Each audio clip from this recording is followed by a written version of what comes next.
নমস্কার দর্শক বন্ধুরা, আমি মৌমি তোমাদের জন্য নিয়ে চলে আসলাম আরও একটি নতুন ভিডিও। এই ভিডিওয় তোমাদের সাথে আমি শেয়ার করব ভিক্টোরিয়ার অনেক অজানা গল্প, যেটা আমরা অনেকেই হয়তো জানি না। আমিও জানতাম না, আজকে জানলাম, সেটাই তোমাদের সাথে আজকে শেয়ার করব। ভিডিওটা প্রথম থেকে শেষ পর্যন্ত দেখতে থাকো। আশা করছি ভিডিওটা তোমাদের অনেক ভালো লাগবে। তো বন্ধুরা, তোমরা সবাই কেমন আছো? আই হোপ তোমরা সবাই অনেক ভালো আছো আর বিন্দাস আছো। তোমাদের আশীর্বাদে আমরাও ভালো আছি।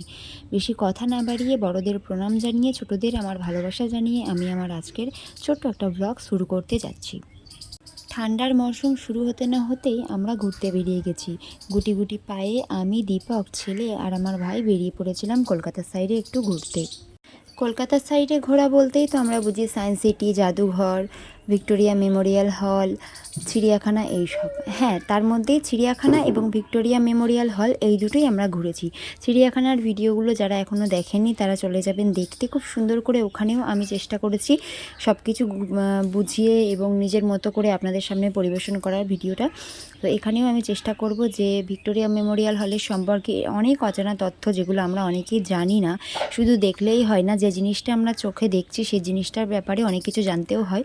তো সেই জন্যই সেই বিষয়গুলোই তোমাদের সাথে শেয়ার করব।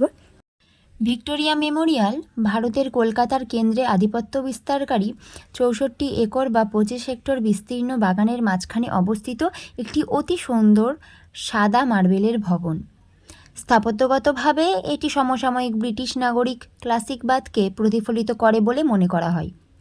তবে ইচ্ছাকৃতভাবে পূর্বের উল্লেখও রয়েছে। 1901 সালে যুক্তরাজ্যের রানী ভিক্টোরিয়ার মৃত্যুর পর লর্ড কার্জনের দ্বারা ভিক্টোরিয়া মেমোরিয়ালটিকে একটি উপযুক্ত স্মৃতিস্তম্ভ হিসাবে কল্পনা করা হয়েছিল। তিনি ভারতের অভ্যন্তরে থেকে এই প্রকল্পের জন্য তহবিল সংগঠিত করেছিলেন এবং সেই সময়ের অন্যতম প্রধান ব্রিটিশ স্থপতি উইলিয়াম এমারসনকে কমিশন দিয়েছিলেন শহরের কেন্দ্রস্থলের জন্য ভবনটি ডিজাইন করুন, যা তখন ব্রিটিশ ভারতের রাজধানী ছিল।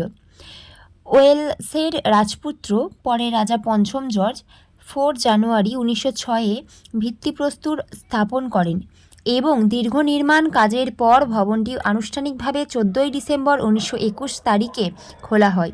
ভবনটি নির্মাণের জন্য ব্যবহৃত মার্বেলটি রাজস্থানের একই মাকরানা কোয়ারি থেকে এসেছে, যা তাজমহল নির্মাণের জন্য ব্যবহৃত হয়েছিল, এবং কোণার গম্বুজগুলি ক্ষীণভাবে মুঘল শৈলীর।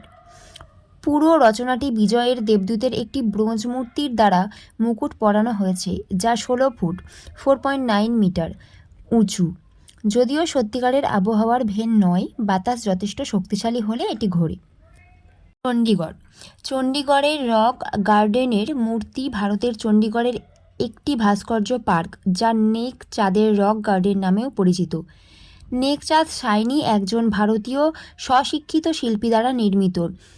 দূরদর্শী শিল্পী, লোকশিল্পী, পরিবেশ শিল্পী ব্রিটানিকা কুইজ, ভারত ক্রুইজ অন্বেষণ স্মৃতিসৌধের পার্শ্বগুলির খোলা উপনিবেশ দ্বারা সংযুক্ত এবং দক্ষিণ প্রবেশদ্বারে রাজা এডওয়ার্ড সপ্তম এটি বিজয়ী খিলানপথের কাছে যাওয়া, সেখানে স্বয়ং লর্ড কার্জনের একটি মূর্তি রয়েছে।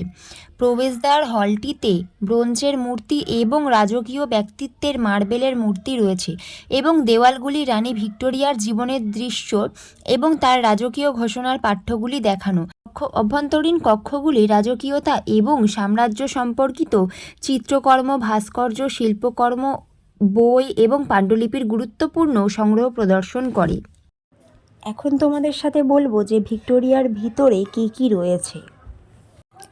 ভিক্টোরিয়া মেমোরিয়ালে 25টি গ্যালারি রয়েছে। এর মধ্যে রয়েছে রাজকীয় গ্যালারি, জাতীয় নেতার গ্যালারি, প্রতিকৃতি গ্যালারি, কেন্দ্রীয় হল, ভাস্কর্য গ্যালারি, অস্ত্র ও অস্ত্রাগার গ্যালারি এবং নতুন কলকাতার গ্যালারি রয়েছে। আশা করছি ভিডিওটা তোমাদের অনেক ভালো লাগবে। ভিক্টোরিয়া পার্ট 1-এর ভিডিও এটা ছিল। পার্ট 2 দেখতে ওয়েট করো। বাই বাই, সবাই ভালো থাকবে, সুস্থ থাকবে।